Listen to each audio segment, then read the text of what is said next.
De volta com o Manhã no Ar, agora no nosso bloco esportivo, e como nós vamos falar de esporte, está comigo aqui Leanderson Lima, editor-chefe, né? Do Manaus Hoje. Comentarista da TV A Crítica, viu, minha diretora? Não é só do jornal, não, da TV, e comentarista esportivo aqui também. Gente muito importante que vai falar sobre a escalação da seleção para os amistosos que vem aí, vai falar também sobre a final do Campeonato Brasileiro da Série D, que acontece amanhã na Arena da Amazônia. Vai falar também sobre o maior campeonato de peladas. Mas, Leandro, primeiro deixa eu te dar bom dia, permitir que você dê bom dia também aos telespectadores. Bom dia, Manuel. Bom dia a todos os telespectadores da TV A Crítica. Então, vamos para a batalha, né? Vamos falar de esporte. Mas antes, vamos assistir, a gente tem uma reportagem sobre a escalação da seleção brasileira para os amistosos que vem aí. Vamos acompanhar a reportagem, por favor. Ederson, Manchester City. O técnico Tite chamou os 23 jogadores para os amistosos contra Colômbia e Peru no começo de setembro nos Estados Unidos. 3 foram convocados pela primeira vez.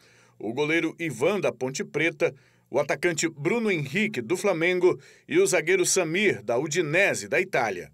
Neymar, que negocia a saída do Paris Saint-Germain e não joga desde junho, quando se machucou, também está na lista. Conversei com ele. Ele disse: Tito, eu estou feliz, estou bem, já venho trabalhando normalmente a uma sequência de tempo. Um atleta do nível, da qualidade do Neymar, a seleção brasileira e eu, enquanto técnico, não vou prescindir nunca. A CBF também convocou os jogadores da seleção sub-23 para jogos contra Colômbia e Chile em São Paulo. A seleção é chamada de olímpica, pois é a idade máxima para a disputa dos Jogos de Tóquio no ano que vem. Essa é uma lista momentânea para 2 jogos. De repente, na próxima lista vai ter alguma surpresa, de repente com algum jogador que foi convocado ou que está na seleção principal.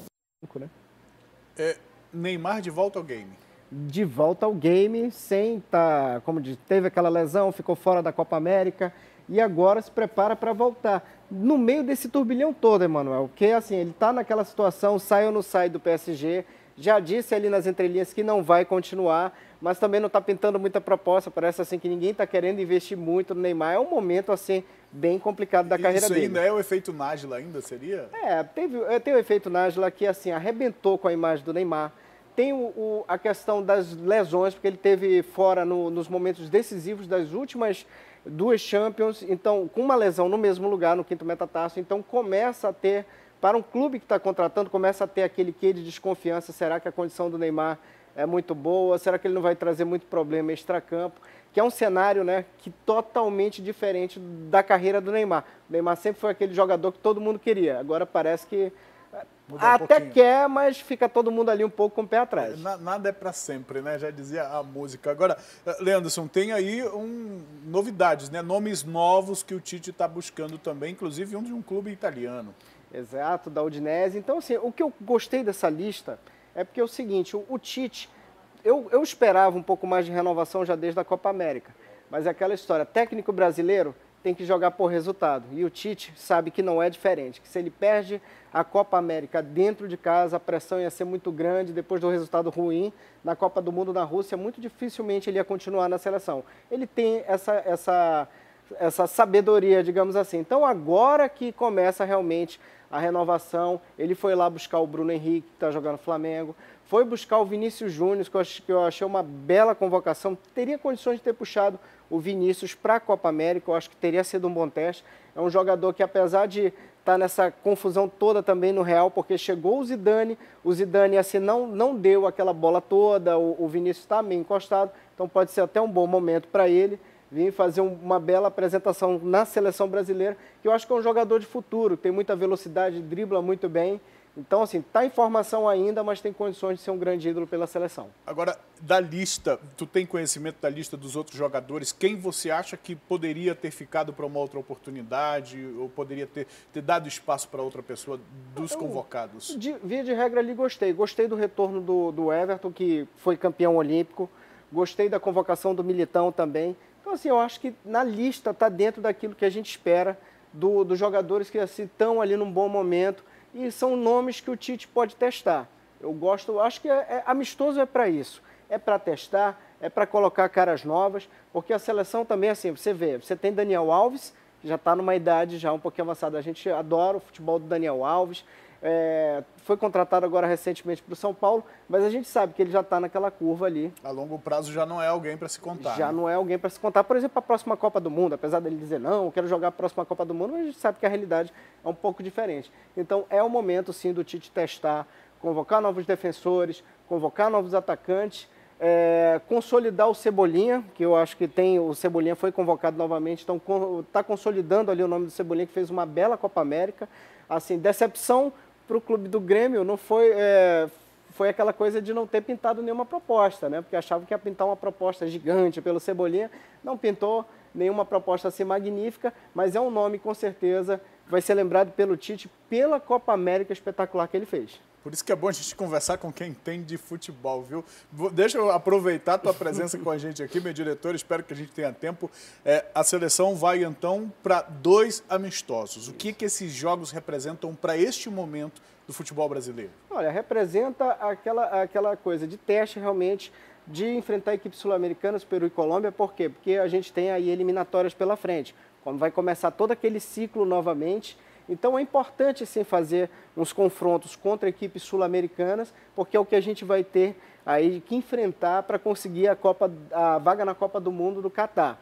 Lá para frente, espero que também a gente consiga amarrar alguns amistosos com equipes assim de ponta, jogar contra a Bélgica de novo, que eliminou a gente na Copa do Mundo, jogar com outras equipes ali, Inglaterra, que tem uma seleção nova muito interessante. Espero que a CBF vá em busca desses amistosos, com equipes um pouco mais tarimbadas, porque assim, a América do Sul a gente já viu, colocou no bolso aí na Copa América, então é importante nesse momento de renovação, mas lá para frente a gente tem que começar a pensar nas equipes europeias, porque a gente sempre vem caindo para os times da Europa nas últimas Copas do Mundo. De 2006 para cá, que a última a gente venceu foi em 2002, de 2006 para cá a gente sempre cai para uma equipe europeia.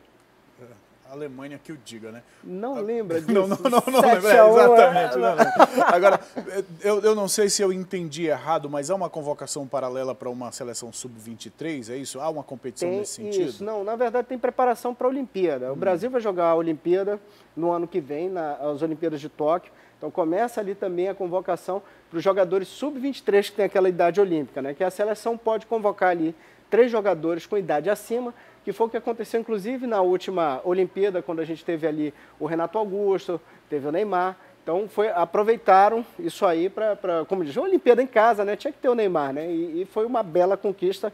O Neymar, aí, que está nessa fase ruim agora, mas a gente tem que lembrar, Neymar trouxe uma medalha que a gente nunca teve. A gente nunca conquistou uma medalha no futebol, o Neymar foi lá buscar. Então essa geração, numa Olimpíada, então a gente tem essa geração aí para quem sabe buscar esse segundo ouro olímpico agora em Tóquio no ano que vem. Agora, Leanderson, a gente tem na pauta aqui, a pauta está na sequência, mas eu vou pedir para você escolher. Do que a gente vai agora? Final do campeonato Série D ou se a gente vai para o Peladão? Vamos para o Peladão, que o Peladão é da casa. O maior campeonato de peladas do mundo começa hoje. Começa hoje e começa, Manuel, com uma coisa muito bacana. Com o jogo de abertura, vai ser entre o time do Ballcats contra o Real Casabranca. Só para quem não conhece um pouquinho a história, esse time é um time LGBT, um time gay. É o primeiro time que vai, essencialmente gay, que vai disputar o Peladão. Então o Peladão ele tem essa pegada da questão da inclusão e não seria diferente com a comunidade LGBT. O Pedrita, o Júnior Pedrita, que fundou esse time, ele é o organizador da Copa Gay de Futebol, que foi feita a primeira edição em 2014, já pegando a coisa da Copa do Mundo. E aí também eles foram participar da Champions League Gay, que é a segunda divisão do campeonato de futebol gay do Brasil. Então hoje eles vão fazer uma partida de abertura ali do Peladão. Então o Peladão mostrando que tem essa pegada de inclusão, vai ser no SESI, do jeito que a gente, como diz, do jeito que a gente já está acostumado ali, com desfile de rainhas, com toda a equipe, com o show de paraquedistas. Então assim, vai ser uma maravilha realmente. E é um momento decisivo para saber quantos times efetivamente vão seguir na competição, porque a gente lembra, a inscrição do time é condicionada à presença de uma rainha, né? Com certeza. E se a rainha não aparecer, o time está eliminado. E até o seu Arnaldo, coordenador do torneio, disse o seguinte: olha, só a rainha faltou, pegue nem que seja sua amiga ali na arquibancada e bote ela para desfilar, porque se não tiver rainha desfilando, o seu time está desclassificado. Agora, olha só, é um campeonato que a gente faz orgulho de quem é da crítica tem orgulho de fazer parte disso tudo, de fazer parte dessa história. A gente tem aí o Peladão, que acaba também trazendo lá na frente o Peladão a Bordo, que é o reality da TV A Crítica também. É dessas rainhas que vai sair a seleção das candidatas a estarem no Peladão a Bordo. Mas hoje no SESI, a partir das 14h, é gratuito. Não é isso mesmo, Leandro? É exatamente, entrada gratuita, você pode ir lá, leva a família, vai se divertir. Já faz um esquenta para a grande final de amanhã da Série D, hoje já acompanhando ali o time da sua comunidade, do seu bairro, porque o Peladão é isso. Ele envolve a comunidade, como diz o seu amigo ali que joga no time e que tem toda aquela torcida. Então, assim, é uma coisa que envolve realmente. O Peladão tem essa pegada de envolver a comunidade, a boleirada. Então, hoje vai ser dia de festa no SESI. Falando em futebol, nós tivemos uma partida anterior, histórica inclusive, em que o Manaus Futebol Clube quebra um jejum de anos e entra para a história do estado como hoje o único time na Série C do Campeonato Brasileiro ou do futebol brasileiro. Foi um jogo que lotou a Arena da Amazônia e talvez isso trouxe esse orgulho, ou chamou essa atenção do torcedor amazonense, não é não, Leandro? Exatamente, você disse a palavra, mano, é orgulho. E assim, a gente veio, nós tivemos o único acesso em campo, foi há exatos 20 anos. O São Raimundo conseguiu sair da Série C para B. De lá para cá a gente teve um quase acesso em 2010, quando o América foi vice-campeão brasileiro, mas acabou sendo cassado por ter usado jogadores irregulares. Então, assim, é um momento assim que a gente sai do limbo. São 20 anos ali de espera, com esse grito na garganta, e toda vez aquela história, a gente vai para o estádio, está ali pertinho de subir, aí o time perde, é aquela decepção, aí o público vai sumindo, e de repente ali contra o Caxias a gente teve, eu acho que um dos momentos mais espetaculares da história do nosso futebol. Por quê? Perdemos o jogo de ida lá, a torcida do Caxias, olha, bronqueou geral, falou um monte de bobagem, a imprensa também de lá também cutucou, então isso assim acabou criando um movimento nas redes sociais, na imprensa, que foi aquela coisa, não, a gente agora vai dar o troco. Primeiro, uma das frases assim marcantes de lá, esse time aí tem 6 anos, não tem torcida, não tem torcida. Até gravei um vídeo lá no dia do estádio, dando a volta assim, eu digo, não tem torcida. Não tem torcida, né? É um time novo, tá com a sua torcida em formação, mas tem aquela coisa, o amazonense abraçou, todo mundo virou Manaus agora. Agora, é sobre isso que eu quero comentar aqui, Leandro, porque, de fato, o Amazonense... Hoje a gente não tem, nesse momento, hoje e amanhã, a gente não tem torcedores de outros times. Todos somos Manaus Futebol Clube e a gente trouxe... Vamos trazer agora uma reportagem excelente, inclusive, da Catiane, que mostra justamente isso, o sentimento do torcedor manauara, do torcedor amazonense, neste momento em que a gente está aí na expectativa da decisão do Campeonato Brasileiro da Série D, do Manaus entrar em campo e trazer esse título para a gente. Vamos acompanhar a reportagem?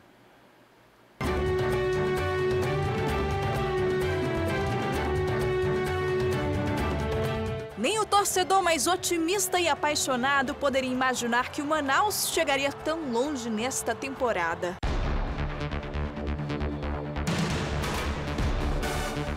Mas chegou e bem preparado, jogando futebol que dá orgulho de assistir.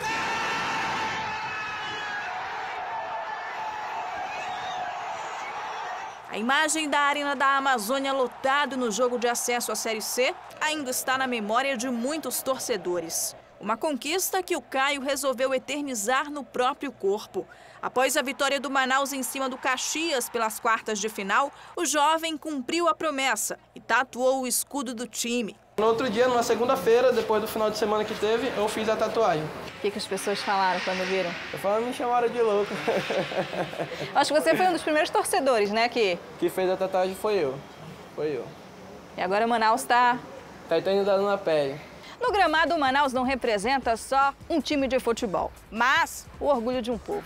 Orgulho de muitos amazonenses que há 2 décadas não viam um time da região subir de divisão e se destacar no cenário nacional. Apesar da curta trajetória, o Gavião devolveu ao torcedor Baré a possibilidade de voltar ao estádio e poder soltar aquele grito que estava preso na garganta. Gritos de campeão e som dos tambores. Lá está ela, a torcida organizada do Manaus, presente em todos os jogos, até mesmo quando o time ainda jogava sem grande público, como foi a conquista do Barezão desse ano.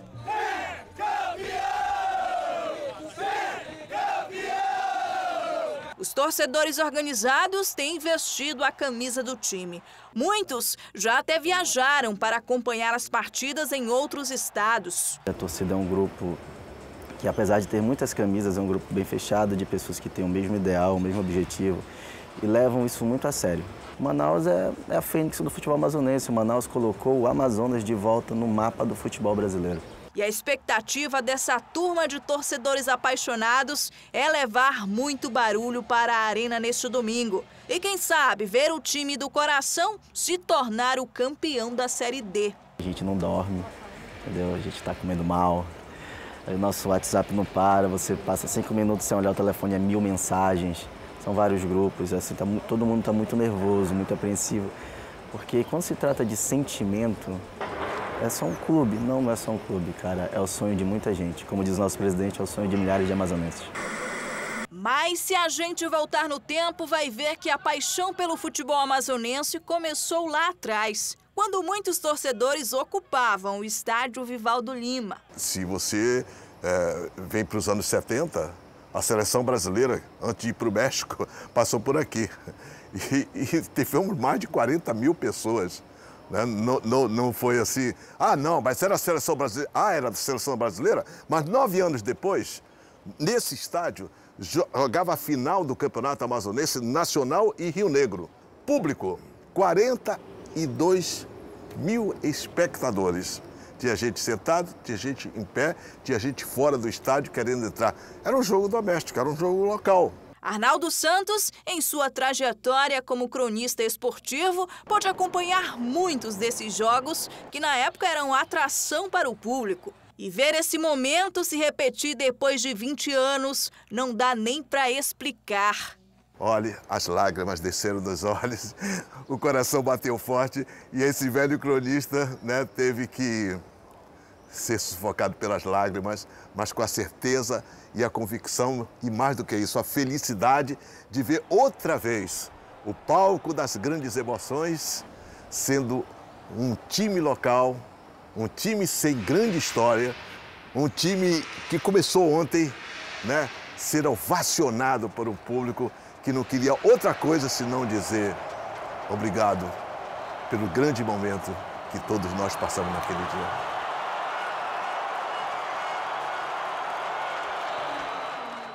Bonita reportagem. Ouvi-lo falando é sempre, arrepia, arrepia. O Arnaldo é um ídolo assim pra gente. Agora ele falou desse momento aí e a gente tem amanhã um outro momento que é histórico também, né? Final do Campeonato Brasileiro. Gente, quando foi que teve uma final de Campeonato Brasileiro aqui em Manaus? Não, a gente vai ter entrega de taça, uma coisa inédita, assim, é o campeonato, como diz, da 4ª divisão, a gente brincava um pouco aqui antes de entrar no ar, mas assim, pra gente é a nossa Champions, é a nossa Libertadores, porque assim, é o máximo que o futebol amazonense pode conseguir alcançar. Já tivemos um vice-campeonato com São Raimundo. Campeão, jamais tivemos um time amazonense. Em 4 divisões, a gente nunca ergueu um título, então pode ser amanhã o dia de escrever uma página totalmente nova no nosso futebol, porque aquela coisa, Manuel, os espectadores que estão acompanhando a gente, chega de sofrimento, chega de só falar de coisa ruim no nosso futebol, é a hora da gente celebrar algo único.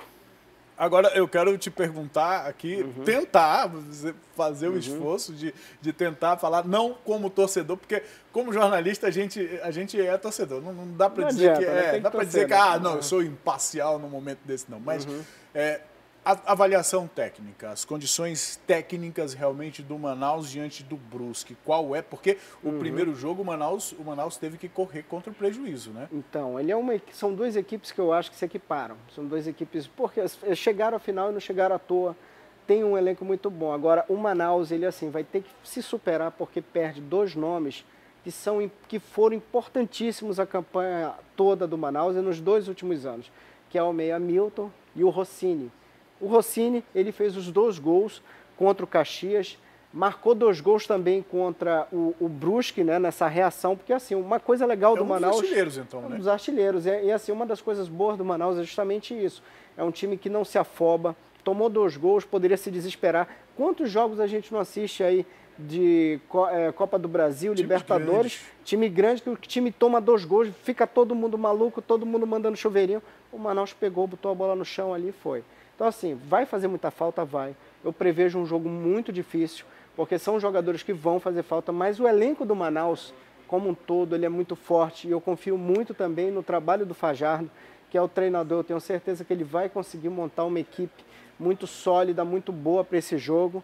E a gente tem um fator que pode ser que nos ajude, eu acredito que nos ajude, nos ajudou contra o Caxias, que é a questão do clima. Se a gente estiver com aquele sol, como diz a... forte. Tem a Cassiela cantando aquela música, quando o segundo sol chegar, aqui em Manaus já chegou faz tempo, então, para quem vem de fora, de repente, pode ser aí um sofrimentozinho a mais, né, para o time do Brusque. O torcedor, então, está convidado a participar dessa festa e fazer uma festa bonita também, né? Quem não tem ingresso, tem outras formas de acompanhar o jogo. Tem outras também, formas né? de acompanhar, vai ter transmissão e vai ter também a FanFest. Foi feita uma FanFest na Praia da Ponta Negra, ali no anfiteatro. Então, assim, é por isso que eu digo, é como se fosse, pra gente, é a nossa Copa do Mundo, né? Na Copa do Mundo teve FanFest. Então, assim, a gente volta esse clima porque é um momento, assim, extraordinário no futebol amazonense. Nunca tivemos uma chance, nunca estivemos tão perto de um título nacional e que esse título, se o Manaus conseguir conquistar, que eu acredito aqui, o meu palpite, aliás, eu falei em 29 de outubro, escrevi no jornal que eu achava que esse time tinha condições de subir, mais do que condições de subir, tinha condições de brigar pelo título. Uma parte dessa previsão já foi. Já foi. Falta a segunda. Então, se eu até digo para os colegas, olha, se eu acreditei em 29 de abril desse ano, antes do campeonato da Série D começar... Ainda mais um dia antes do jogo. Por que eu vou deixar de acreditar agora? O Manaus tem baixas, é uma situação difícil? Mas dá para ser campeão. Muito obrigado pela tua presença. Eu que agradeço, aqui com a gente, Emanuel. meu irmão, pelo seu comentário, viu? Qual é o teu palpite pro jogo de amanhã? Olha, eu acredito que vai ser um golzinho de diferença ou talvez pênalti, para dar um pouco mais de sofrimento. Para mexer com a emoção, né? Mexer com a emoção, mas eu espero que o Manaus consiga resolver no tempo regulamentar para a gente não sofrer tanto assim. Você que acompanha a gente, eu lembro que nós teremos o sorteio dos ingressos. Os ingressos estão esgotados, mas você pode participar com a gente lá na nossa página. Deixa eu pegar aqui o ingresso aqui para você ver. Os ingressos são esses aqui, viu?